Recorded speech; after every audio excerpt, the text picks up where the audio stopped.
I want to welcome all of you to the presentation about life after high school and transitioning to adulthood. My name is Sharon Heller, and I am the program director with a program called College Living Experience. We are a post-secondary support program for young adults with learning differences. And as you can see, I brought some friends, some students, some helpers with me today who I will introduce in just a few minutes. So my background is in special education. I've been an educator and in the education industry for about 20 years. Everything from early intervention, early childhood, all the way through now I'm focusing on that kind of college age, 18 to even 28-year-olds. So I've kind of seen the gamut in terms of education. I know we have a pretty short amount of time today, and I want to keep this time as applicable and relevant for all of you as possible. So I am going to do just a few slides, but hopefully the bulk of our time together will be interacting with the student panel. I have some questions that I'm going to have them speak to, which I think will be relevant and interesting, and then there's going to be a period of time where I would love for you guys to ask questions.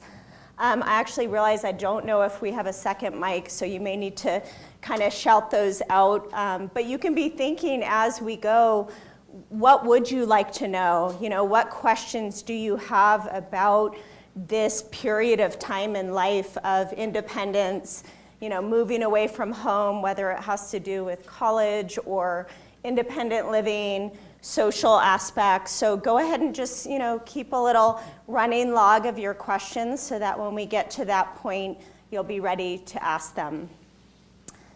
One of the things that I wanted to say before I start, and something I've really noticed over the years in working with high school students and now working at the post-secondary and also being the parent of a young adult, is there's so many things about adult life that most of us just figured out. And I was thinking about some different examples this morning, like nobody taught me how to clean a bathtub. You know, what kind of cleaning supplies to use, what kind of sponge works best. You know, my mom never, you know, got down on her knees and kind of said, this is the best way to go about this. And it was just something that was kind of expected that I would figure it out, you know, like now you need to go clean your bathroom. And I think that's true about so many aspects of things that we are expected to do, need to know how to do in independent life, you know, whether it's cooking, whether it's budgeting, whether there's just, you know, thousands of aspects to it that I think are kind of implied and assumed. And you know, when I talk about the kind of work that we do in our type of support program, all the time I hear, well, every young adult needs that, you know, and some are better equipped to just kind of pick up on things, be able to understand the nuances, be able to ask questions. And a lot of young adults, whether they have learning differences or not, really struggle, you know, with picking up these pieces of what they're going to need in order to be successful, independent adults. So I wanted to kind of preface with that because I think a lot of the things that we talk about are not necessarily specific to people with learning differences or disabilities. You know, there's a lot of trials and tribulations to just growing up. We all made a lot of mistakes, I'm sure, and kind of found our way. And you know, what we see with our population of students, and in our program, we have a really wide variety of different types of learning differences and disabilities. But you know, there's some fundamental pieces that all of the young adults are needing to learn based on where they're at. So I'm going to go ahead and pull up a few slides here. So this first one is, you know, after graduation, now what? And I think, you know, that question is getting broader. When I was growing up, and, you know, I'm not that old, so it wasn't that long ago, but, you know, there was such an expectation that everyone goes to college. That's just what you do after high school. If you don't go to college, it's because you can't. Either you don't have the grades for it, or you don't have the financial support for it. You know, when I was growing up and in the area that I grew up in, it was a very affluent area. Pretty much everyone went to universities and four-year colleges. And if you went to the community college, that was a little bit frowned upon. That was kind of for the young adults that just, again, didn't have the grades, didn't have the financial means to go away. And that has really flipped and changed quite a lot. I find myself again and again recommending that students start at the community college for a whole variety of reasons.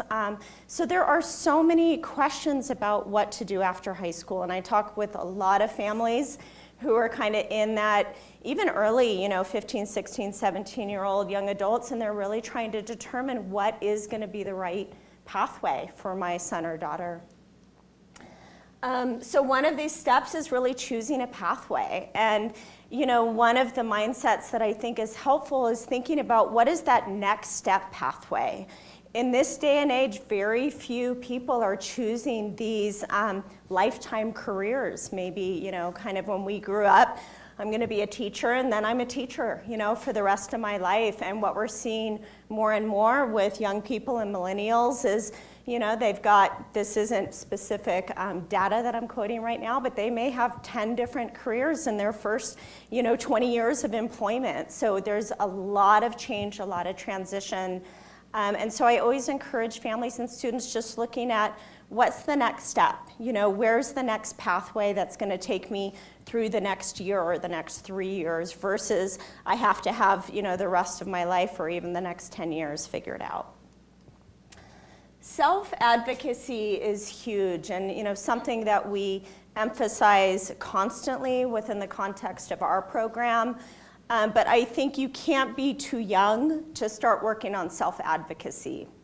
And what I mean by that is being able to communicate what you need, what you want, communicate about your learning differences, communicate about things you're good at, things that you struggle with.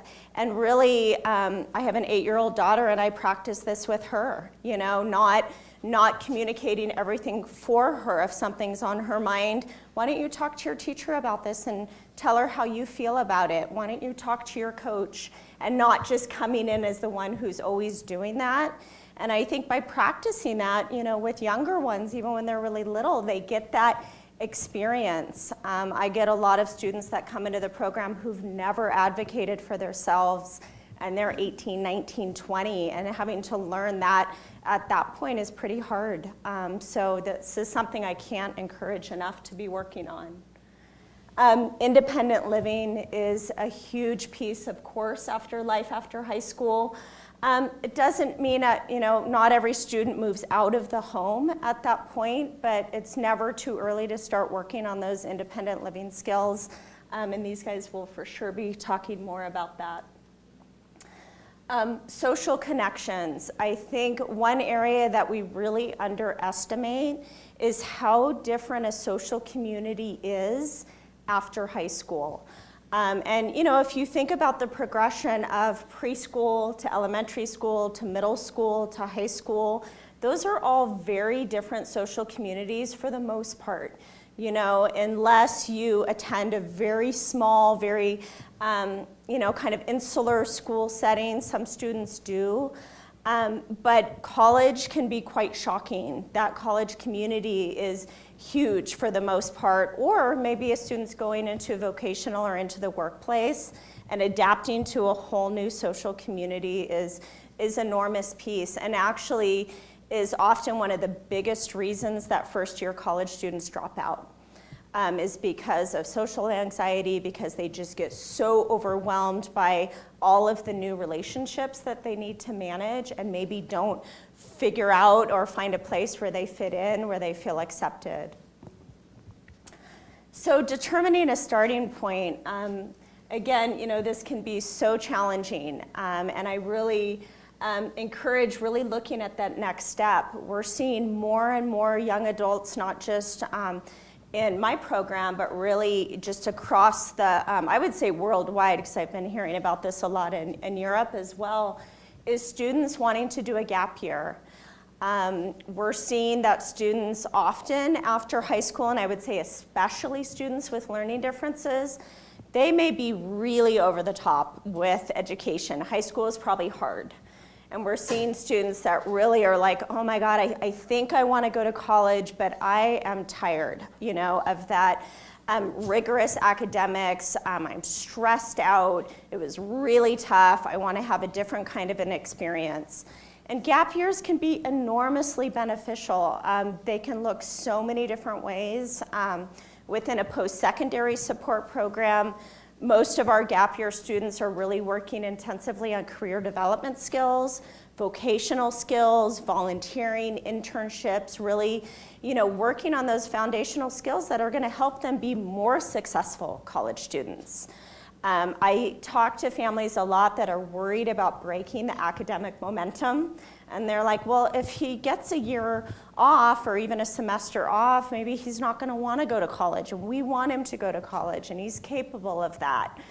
I've seen just the opposite. I've seen when students have an opportunity, if they aren't excited or really ready to jump right into college to work on those job readiness skills, it's not easy. It's not easy being in the workplace necessarily. So, you know, they may be more motivated to start college. They may be more inspired and more specific about what they want to study.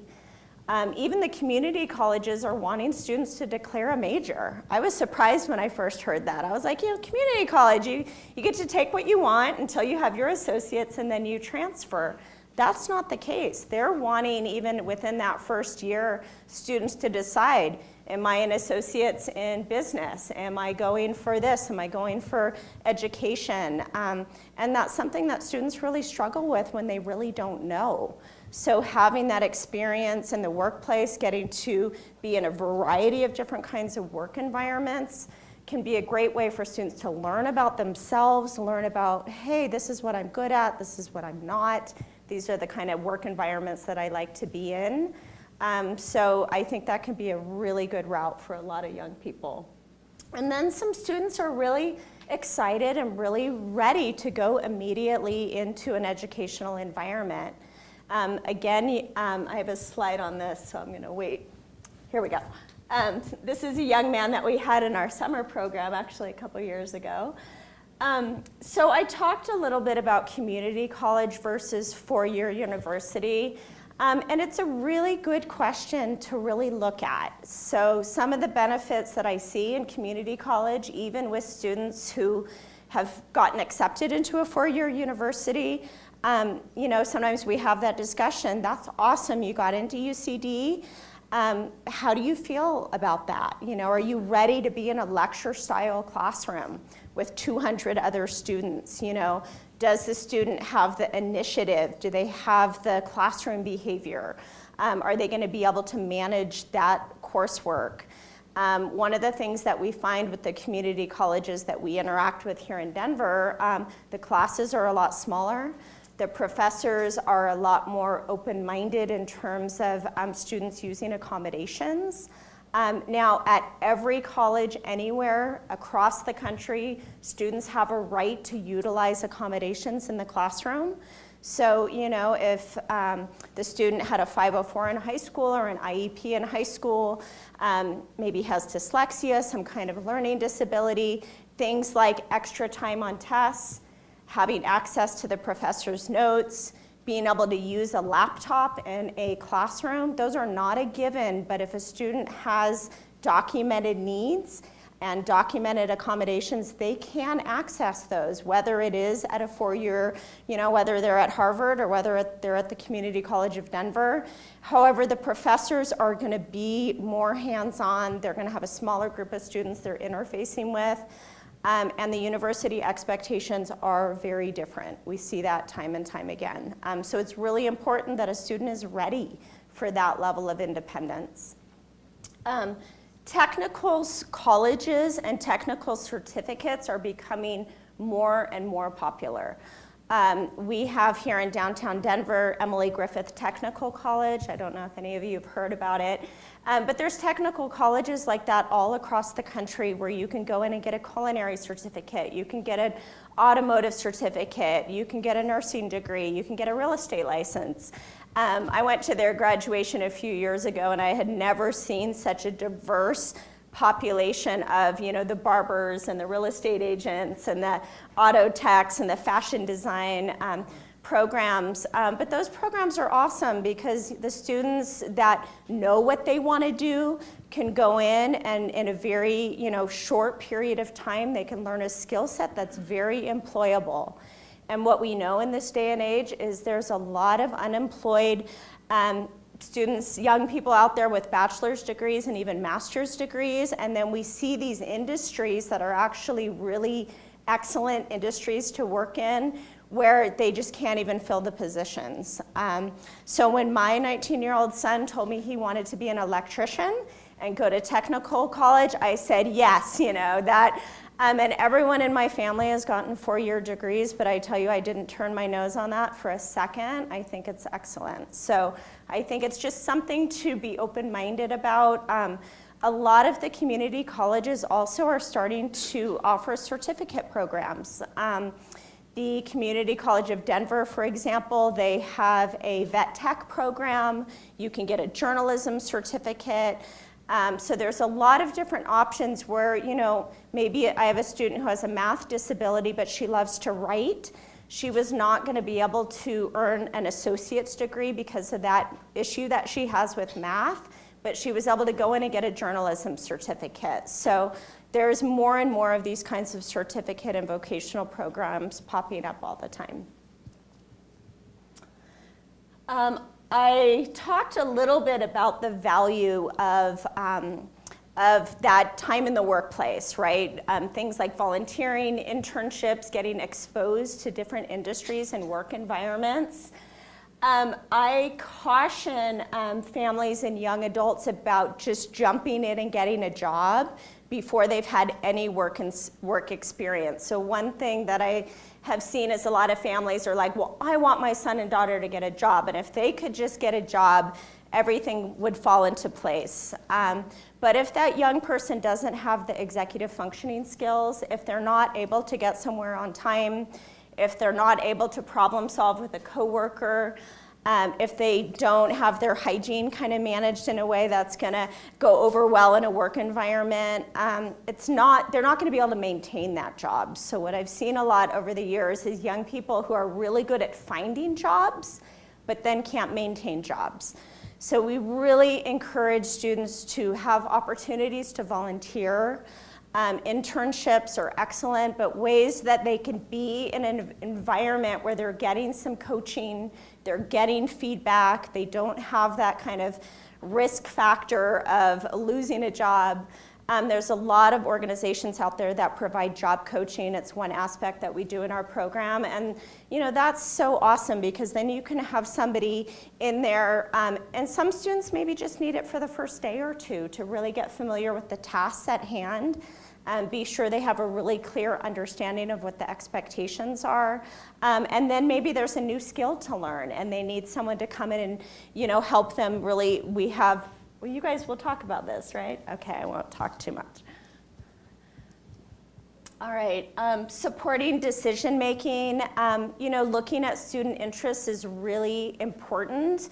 And again, it's not an end-all and be-all. I've known a lot of young adults over the years who had really, I would say, not very employable interests.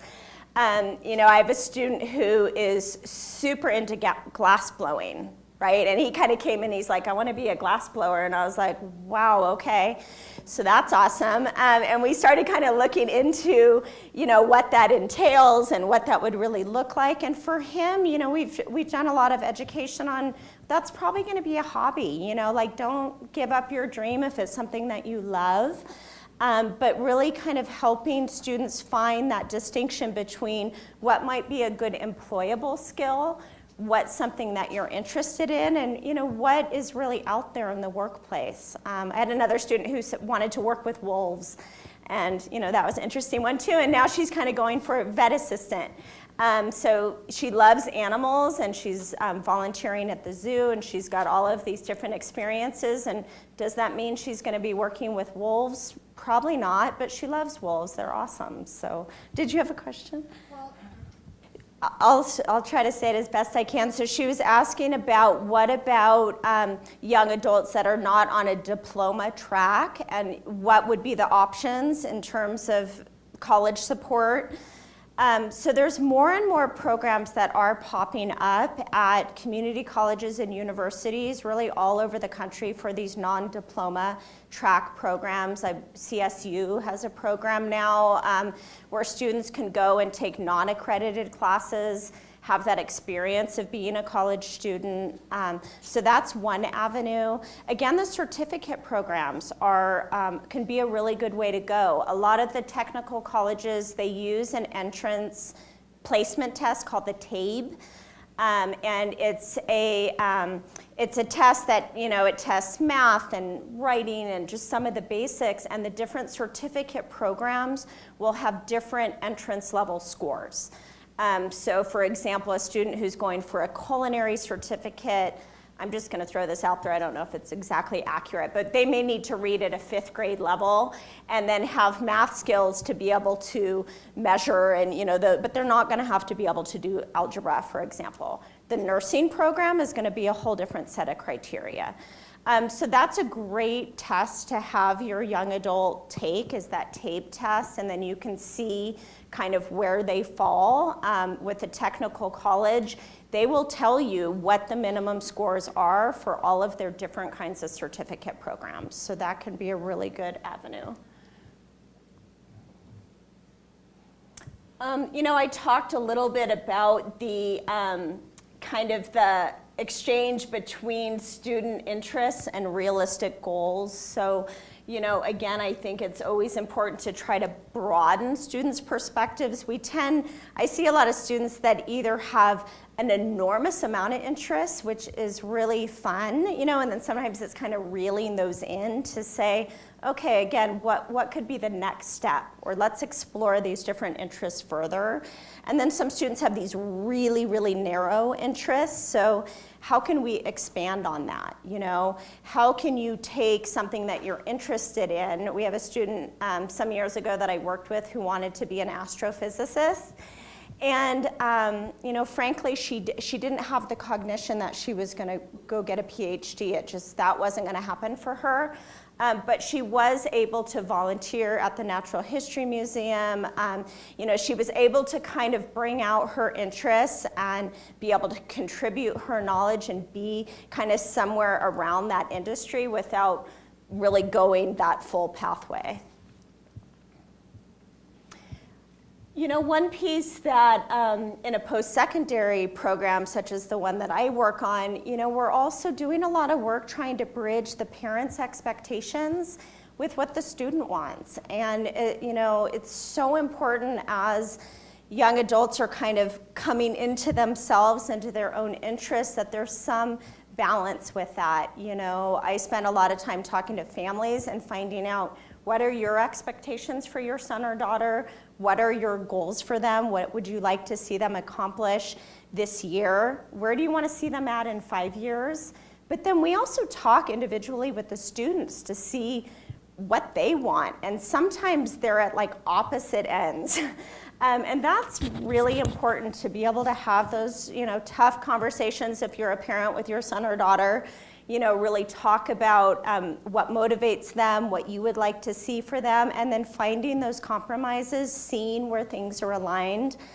Because kind of forcing a student through an academic trajectory when it's not what they want is probably not going to be very successful, and probably not going to have them very happy either. All right. So independent living skills, I feel like, is really the foundational pieces for everything that we're talking about. If a student is not able to, once especially they're outside of the household, manage, I call them like their basic survival skills, they're not going to be able to be successful in academics. They're not going to be successful in any kind of employment opportunity or vocational program. So these are really, you know, the most basic pieces. Healthy lifestyle. What does their food look like? Are they living in a dorm? Are they able to make some good choices? If they're in an apartment, how do they have any sense of grocery shopping, of meal planning, of being sure that there's some kind of movement and exercise if possible? A lot of our students tend to like to play video games, a couple of these guys, but still finding that balance of, oh, well, I have to walk to class, so that's good. I'm getting that good walk in every day, or I'm going to the gym to be sure that I'm active. So finding that balance. The executive functioning piece is so huge, from the basics of even just getting up and out of bed. For you parents who are still waking up your sons and daughters, I encourage you to get them on a system of waking themselves up. Seems like such a basic thing, but for a student who is moving out of the house and they've never been responsible to get themselves up and out of bed, maybe it seems like a no-brainer, but really all the time we get students who have never done that for themselves. So setting that alarm, a student who sleeps through their alarm, get them a loud one, they can put it on their dresser so they actually have to get out of bed to shut it off. And I know this is no small thing. I see you guys snickering a little bit. It's a big deal, right? But, really working on these things when your son or daughter is still at home is really, really important.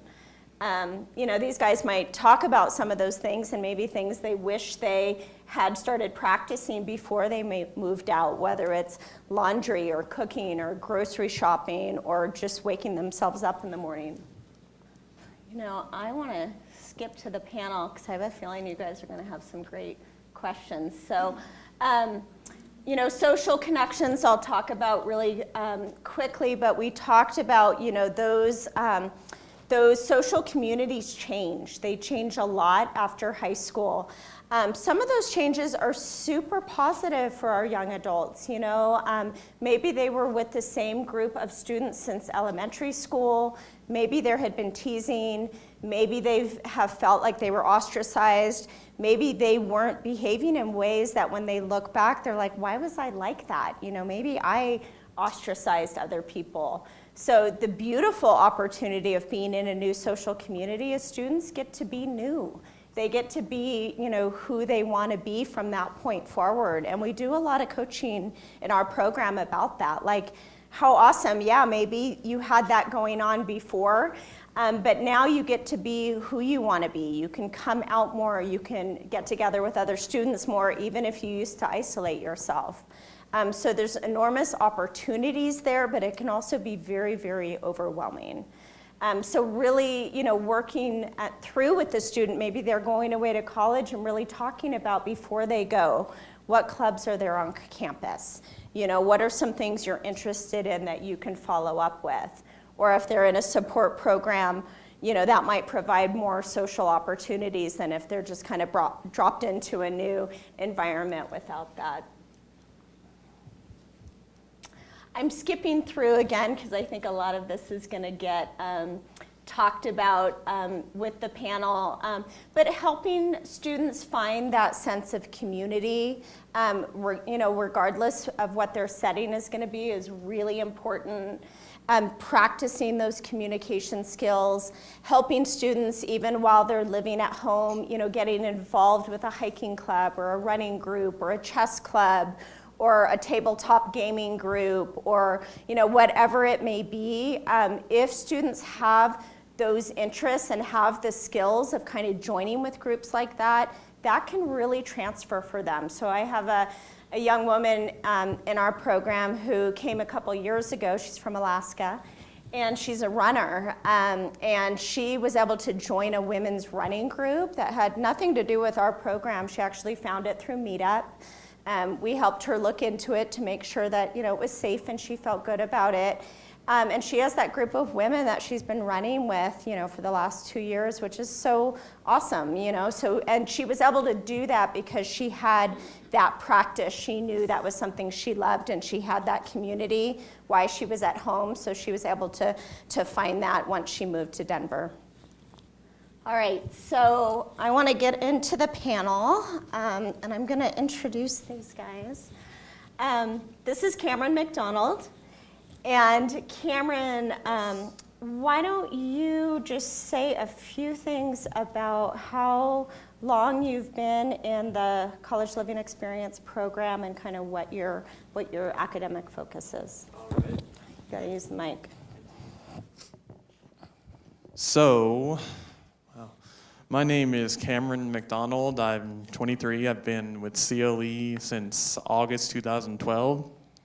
Graduated CCD with my associates, just general stuff, in December 2015. Now I'm currently in school to get my A+ certification, which is, for those who don't know, is the entry-level kind of certification you need for anything kind of IT related. So, fixing people's computers, doing AV stuff, just kind of like that.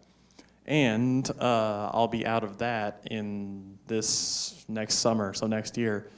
So yeah, and I'm about to go into a cool internship, so that's pretty cool as well.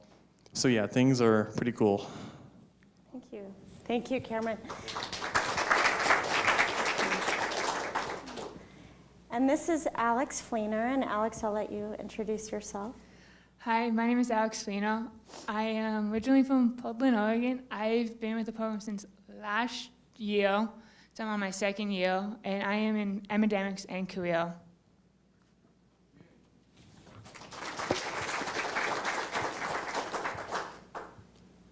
My name is Cale Miner. I came here in August of 2015, so I've been here about 2 years.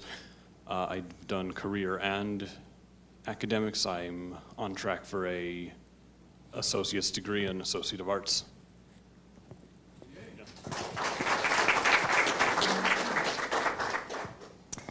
So the first question I'm going to stage a few questions, and then I'm going to let you guys ask some. Raise your hand if you have questions for these guys. Okay, so we'll get to you in just a minute. I want Cameron and Cale to answer this question because your focus really from the beginning has been academics. Yeah. What is the biggest difference that you have found between high school and college in terms of the expectations around academics? Well, I would say in high school, you're in kind of just like a managed setting, like your parents most likely drive you to school, then you come home to your house. And then with college, you most likely live in a dorm or apartment. So a lot of the focus falls on the student to get themselves to where they need to be. Like get up, get dressed, get showered, whatever, and then get to class and then actually get the work done instead of just messing around. So yeah, that's something I had to deal with. I would say I'm pretty good about that now. But yeah, that's certainly a thing. Like a lot of it just falls on the student to kind of assume that intrinsic responsibility to get where they need to be and do what they need to do. Because there's less parental supervision.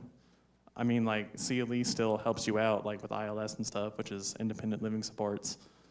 And, but yeah, a lot of it's on the student. I suppose I would add on to that by saying, in high school, generally, it's a state-required thing. The state's paying for it. They want to make sure that you get through it. But once you go on to your secondary education, or college-level education, you're paying to be there, and while I reckon most professors aren't completely heartless, you're paying to be there, and whether you go or not is really up to you because they've already got your money.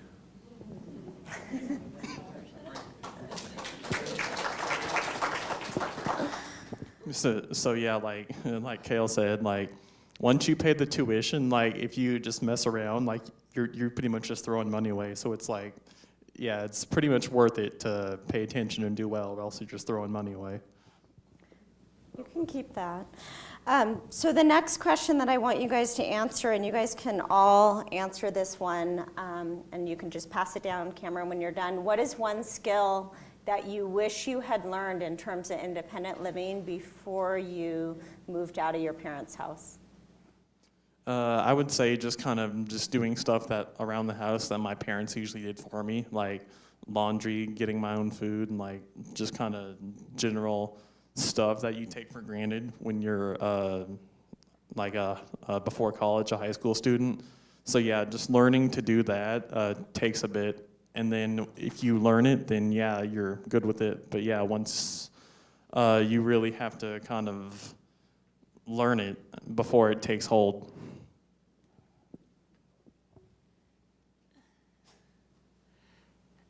Just learn how to keep like my area clean. I was a big mess maker when I was living at home, and now I'm like, if I see a mess, I'll go crazy if it's not clean.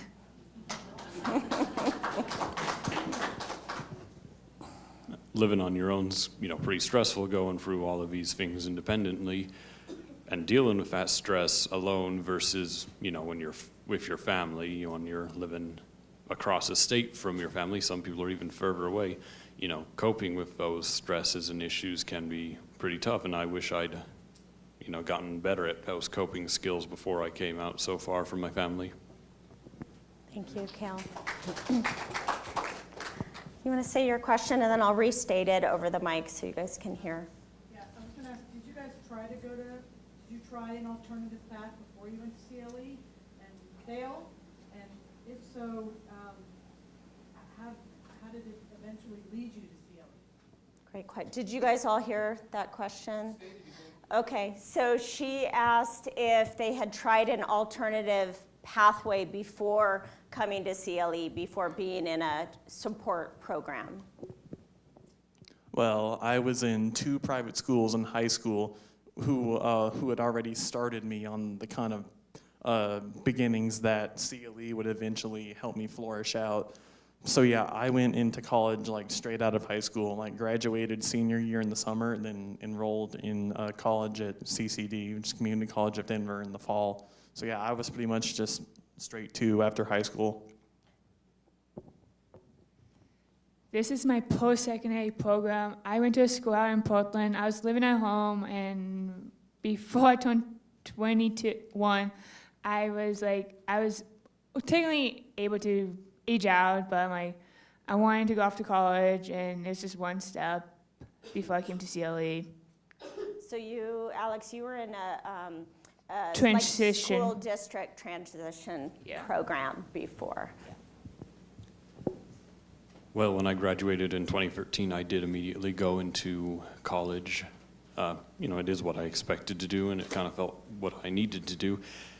And due to being underdeveloped in a lot of areas, especially that coping skills I mentioned earlier, I did fail my first attempt at college, and I came home, and after a year of kind of taking things off, I learned about CLE, and I thought giving a try with something a little more aimed at developing your own independent skills would be kind of what I needed, and that's how I wound up at CLE. Can you share with them, Kale, now what steps you're taking? Because you're transitioning out this summer. Yeah, so after my 2 years of kind of learning how to handle these things out on my own, learning the various ins and outs of registering and going through your classes, and basic personal upkeep and searching for career options and dealing with employers.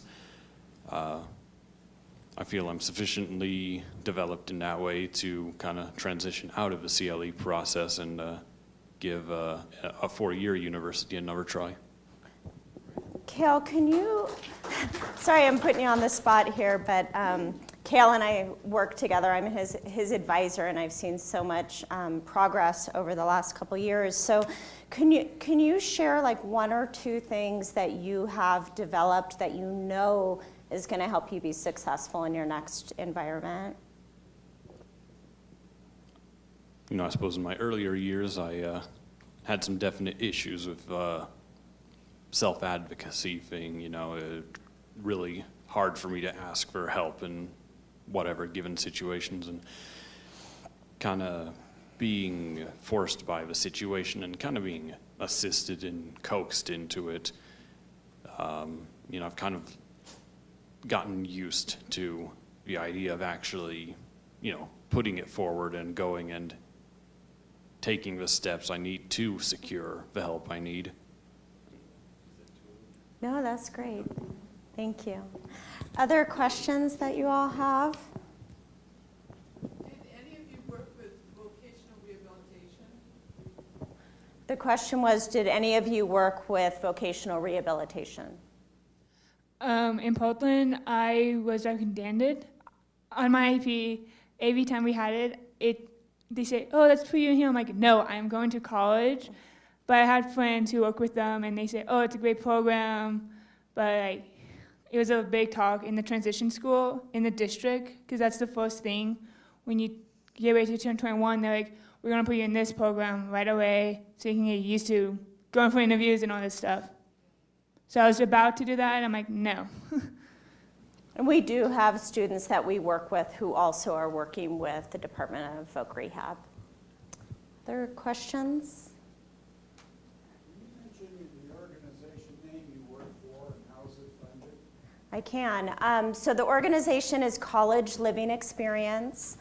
And if any of you want, I have some materials and things, if any of you want more information. It is privately funded. So it's a private pay program. We have 6 centers across the country. So we have one here in Denver, we have 2 in California, we have Davie, Florida, Rockville, Maryland, and Austin, Texas. And I'm happy to share more. I just don't want to spend too much time on that piece. Other questions?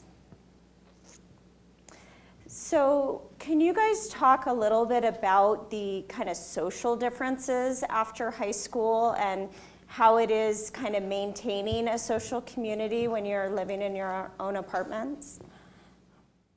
Well, in high school, I really just kind of had a couple people I hung out with, and that was really it, who shared the same interests as me. I didn't have a big group like some other people would. So I was mainly able to just keep those close acquaintances close while I went about my school work, and that's kind of transferred into college. I have like 2 or 3 people I hang out with, like the person who lives right next door to me. I hang out with him a lot. Like, he's been a really good friend, and because we shared the same interest, which was video games. And so yeah, I just kind of kept that up, and along with my schoolwork, and yeah, it's been pretty cool. I've been able to manage the friendships more closely and develop more with just a few close acquaintances than a whole like entourage of people who I barely know. In high school, I was in the athletics and cryo, so I was in quite a bit of a different sense. I had a ton of friends in cryo in high school, so hang out with them. And then when I came to my college living experience, I have a small group of friends I hang out with almost every single day too now. From a big group to a small group. It's much nicer to have a small group of friends than a big group that you have to hang out with every day. And I know, Alex, one thing that you've kind of worked on is, like, you like to get a lot of sleep, right? Oh, yes. And you're really busy, so Alex works and goes to school. So talk about how you've had to kind of set some limits with some of your friends around, like, going out and... So I kind of plan my week around my work schedule or my CLE schedule. And most of the time I go out over the weekend. During Monday through Friday, I pretty much try to stay in my apartment the much as I can to get sleep and to do schoolwork or get ready to go to work the next day. And you've had to really communicate that to your friends, Oh, right? yes. Who are like, come on, Alex, let's go at it. Oh, yes. Yeah. Good for you. Yeah. I'd say, maybe if you have kind of a lower tendency towards initiating social interaction, kind of like I do, it can be tough to make new social groups, while living independently. But from that independence, you do open up a lot of options. You know, you can seek out those social circles, maybe in fields that you are interested in, probably with more success than you would perhaps in, you know, your younger years, because, you know, with your own freedom of movement and, you know, being able to make the choices of where you want to go and when, you can probably seek out the places that you're most suited to, you know, meeting new people and people you'll probably get along with. Thank you, Cale. So I know we're just about out of time, but can you guys all stand up? You want to give these guys a round of applause?